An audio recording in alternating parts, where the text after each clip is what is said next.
I think we need to focus on this issue. We need a new definition of the word usury. Any interest on any loan of fiat money, meaning money created out of nothing.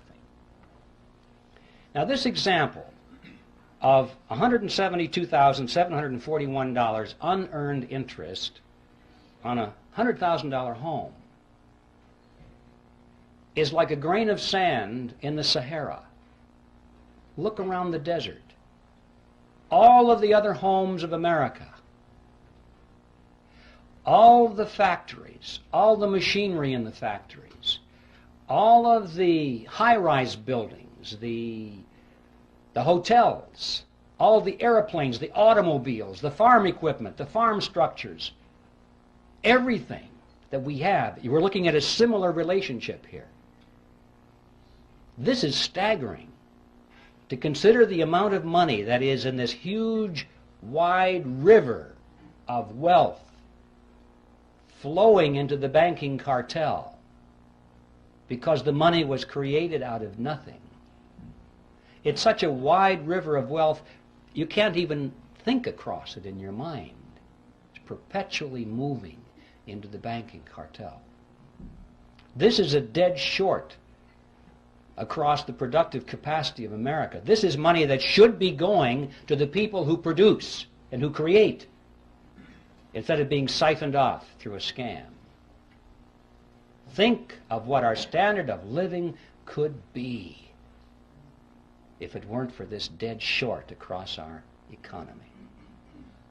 Well, where is this money going? This river, where is it flowing? You get the mental picture that maybe it's going into a lake somewhere or behind a dam. All this money is rising, accumulating. People are getting richer and richer and richer. No, not so. It's not how it works. They're spending the money. What are they spending it for? Well, they're not spending it for more yachts and more mansions. That's not it. I mean, they got rid of the mansions back on Jekyll Island. They got bored with those things. Once a person has all the money that they can possibly use for the material pleasures of life, what is left? Sure, power. Absolutely. They are spending this money for power, ladies and gentlemen, to acquire power over you and me and our children. They're literally buying up the world with it. But I don't mean they're buying up the real estate or the hardware.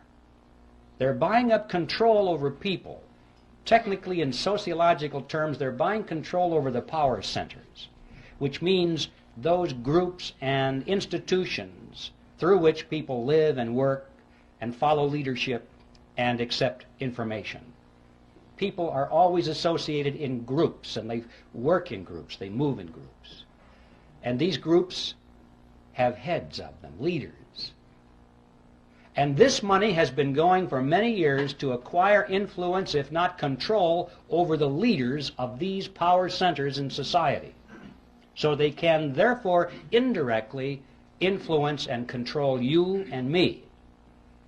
Specifically, that means they have been spending this river of wealth very freely to buy control over politicians, political parties, television networks, cable networks, newspapers, magazines, publishers, wire services, motion picture studios, universities, labor unions, church organizations, trade associations, labor unions, tax-exempt foundations, multinational corporations, Boy Scouts, Girl Scouts, you name it. Make your own list. I guarantee you, if you have a large, influential organization which influences people, you will find that this river of wealth has been flowing partly into an attempt to acquire control over the leadership of these institutions and organizations, especially those which are offered as opposition, especially those which supposedly are to stop this whole process from happening. Now, this has not only been going on in America, but this has been going on in every nation of the world, pretty much in the industrialized nations as it has gone on here. But I'd like to call your attention to what's been happening in the so-called third world, or the underdeveloped nations. This process is now complete. It's not going on. It's finished. They literally have bought those nations. Have you ever wondered what's going on there with the IMF World Bank? Every once in a while on the back page of the newspaper you read that Congress once again authorized another $100 billion or so to go to the World Bank. And then it explains very carefully that this money is being used for humanitarian reasons. It's being used to uplift the standard of living of these poor people. That is an appearance of the fourth kind if you ever saw one. It's not being used for that at all.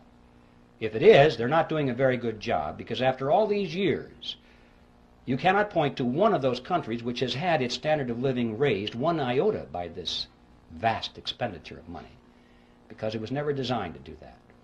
The money does not go to the people. It does not go to the industries or the businesses of those countries where it might have a chance of raising the standard of living.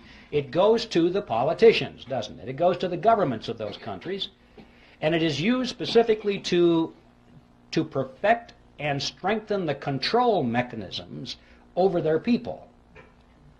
Usually this starts out as an inefficient dictatorship, but by the time they get the UN money, it ends up as an efficient dictatorship. They have a better organized and equipped army. They have a better paid bureaucracy, more people in the bureaucracy. They have more ways of controlling their subjects. They have food chains that they can offer to their friends and deny it to their enemies.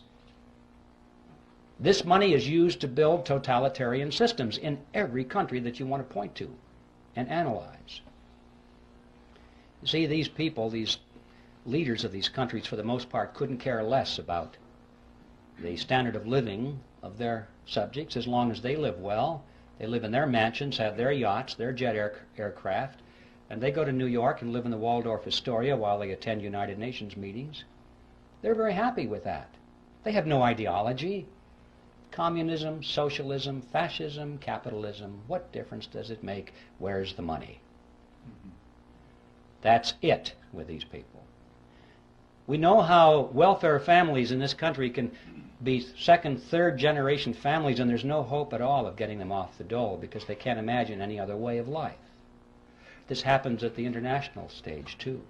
We're dealing with countries now that are second, third, in some cases fourth generation welfare governments. They don't know how to survive unless that money comes free through the International Monetary Fund and the World Bank, means from us. There's no way in the world they're going to break free from that. These countries, ladies and gentlemen, have already been purchased, lock, stock, and barrel, in this fashion, and they are now in place in the New World Order. And they're simply waiting for us to show up. And that's the other side of the coin, because not only does this transfer of wealth to these countries from us not raise their standard of living, but it does in fact help to lower ours. And this too is part of the plan. A strong nation is not a candidate for surrendering its sovereignty. But if a nation can be brought to its knees, if it is hungry, desperate, if it has chaos on its in its streets, if it has political turmoil, then the people in that nation will much more likely accept any solution that's offered to them by their government or by a world government. If there's anarchy in the streets, as we saw in Watts, in Los Angeles, people were joyous when the soldiers showed up. They were joyous because this now was an end to anarchy. It was a dress rehearsal. They won't care whether the helmets on these people are blue or brown. If it says UN on the side, that won't make any difference. They'll say, thank God for the UN, finally restored peace to our streets.